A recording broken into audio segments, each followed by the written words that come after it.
ನಾನು FMC ಕಾಲೇಜ್ನ 3rd year BA ಓದ್ತಿದ್ದೀನಿ. ನಮ್ಮದು ಇದು ಲಾಸ್ಟ್ ಸೆಮ್ ಆಯಿತು ಸರ್. ಆ್ಯಕ್ಚುಲಿ ಈ ಮೇನ್ ಪ್ರಾಬ್ಲಮ್ಗೆ ಏನು ಪ್ರಾಬ್ಲಮ್ಗೆ ಇದಾಗಿದೆ ಅಂದರೆ ಕಾರಣ ಏನಂದರೆ ಮೇಯ್ನಾಗಿ 2 ಯೂನಿವರ್ಸಿಟಿ ಕ್ಲಾಶ್ ಆಗಿರೋದು. 2 ಯೂನಿವರ್ಸಿಟಿ ಹೆಂಗೆ ಕ್ಲಾಶ್ ಆಯ್ತು ಅಂದರೆ ಇವರು ಏನು ಪ್ರಿಪರೇಷನ್ನೇ ತೊಗೊಂಡಿಲ್ಲ. ಏಕ್ದಮ್ ನಾವು ಮಾಡ್ತಾಯಿದ್ದೀವಿ ಯೂನಿವರ್ಸಿಟಿ ಈ ಥರ ಮಾಡುವ 2 ಯೂನಿವರ್ಸಿಟಿ ಮಾಡಿಬಿಟ್ಟಿದ್ದಾರೆ. ಆದರೆ ಅವರು ಏನು ಪರಿಣಾಮ ಬೀಳ್ತದೆ ಅಂತ ಅದ್ರ ಬಗ್ಗೆ ಯೋಚನೆನೇ ಮಾಡಿಲ್ಲ.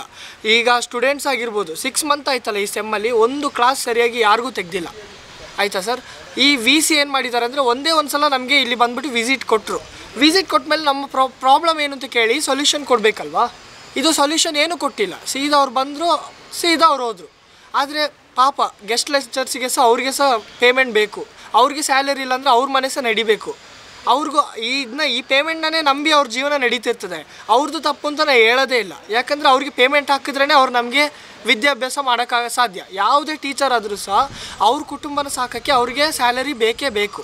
ಇದನ್ನ ಸ್ವಲ್ಪ ಆದರೂ ಈಗ ಗೌರ್ಮೆಂಟ್ ಆಗಿರ್ಬೋದು, ಗೌರ್ಮೆಂಟ್ ಆದರೂ ಬಂದು ಕೇಳ್ಬೋದಲ್ಲ ಏನಾಗಿದೆ, ಏನು ಪ್ರಾಬ್ಲಮ್, ನಾವು ಸೊಲ್ಯೂಷನ್ ಕೊಡ್ತೀವಿ ಅಂತ. ಈಗ ಒಂದು ಓಟಿಗೆ ಬರೋ MLA ಆಗಿರ್ಬೋದು, MP ಆಗಿರ್ಬೋದು, ಒಂದು ಪ್ರಾಬ್ಲಮ್ ಅಂತ ಆದರೆ ಬರಲ್ಲಲ್ಲ ಸರ್. ಆಗ ನಾವು ಇವತ್ತು ನಮ್ಮ ಫ್ಯೂಚರ್ ಇದಲ್ಲ, ನಾವು ಇಲ್ಲಿಂದ ಬೆಳೆದು ಮುಂದೆ ಹೋಗಬೇಕು. ಇಲ್ಲೇ ನಮಗೆ ಒಂದು ಎಜುಕೇಷನ್ ಸರಿಯಾಗಿಲ್ಲ ಅಂದರೆ ನಾವೇನು ಮಾಡಬೇಕು ಅಲ್ವಾ ಸರ್. ಹೇಗಿದ್ದ ಕಾಲೇಜ್ನ ಹೇಗೆ ಮಾಡಿದ್ದಾರೆ. 2 ಯೂನಿವರ್ಸಿಟಿ ನಮಗೆ ಅವಶ್ಯಕತೆಯೇ ಇರಲಿಲ್ಲ. ಅವಶ್ಯಕತೆ ಬೇಕು ನಿಜ. ಮಂಗಳೂರು ಯೂನಿವರ್ಸಿಟಿ ಬದಲು ಕೊಡಗು ಯೂನಿವರ್ಸಿಟಿ ಮಾಡಬೇಕು ನಿಜ.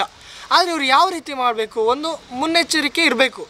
ನಾವು ಈ ಥರ ಮಾಡಿದ್ರೆ ಮಕ್ಕಳ ಮೇಲೆ ಪರಿಣಾಮ ಆಗುತ್ತೆ, ಟೀಚರ್ಸ್ ಮೇಲೆ ಪರಿಣಾಮ ಆಗುತ್ತೆ ಅಂತ. ಎಷ್ಟೋ D ಗ್ರೂಪ್ ಅವ್ರನ್ನ ತೆಗೆದ್ರು ಸರ್. ಆಗ ಅವ್ರ ಕುಟುಂಬಕ್ಕೆ ಏನು ಹೇಳ್ತೀರಾ ಸರ್. ಆಗ ಇಷ್ಟು ದೊಡ್ಡ ಕಾಲೇಜ್ ಇದೆ ಅಲ್ವಾ, D ಗ್ರೂಪ್ ಬೇಕು, ವಾಚ್ಮೆನ್ ಬೇಕು.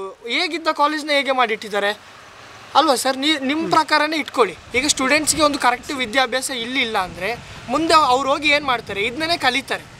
ಇವಾಗ ನಾನು ಹೇಳೋದು ಇಷ್ಟೇ ಸರ್, ನಮಗೆ ಇಲ್ಲಿ VC ಬರಬೇಕು. VC ಬಂದು ಕರೆಕ್ಟ್ ಈ ಪ್ರಾಬ್ಲಮ್ನೆಲ್ಲ ಸಾಲ್ವ್ ಮಾಡಲಿ. ಪಾಪ ಅವ್ರಿಗೆ ಸ್ಯಾಲರಿ ಕೊಡಲಿ. ಅವ್ರು ಸಹ ಇದನ್ನ ನಂಬಿ ಅವ್ರ ಜೀವನನ ನಡೆಸ್ತಿರ್ತಾರಲ್ವ, ಅವ್ರ ಜೀವನಕ್ಕೆ ಸಹ ಏನಾದ್ರು ಒಂದು ಮಾಡಿ ಕೊಡಲಿ.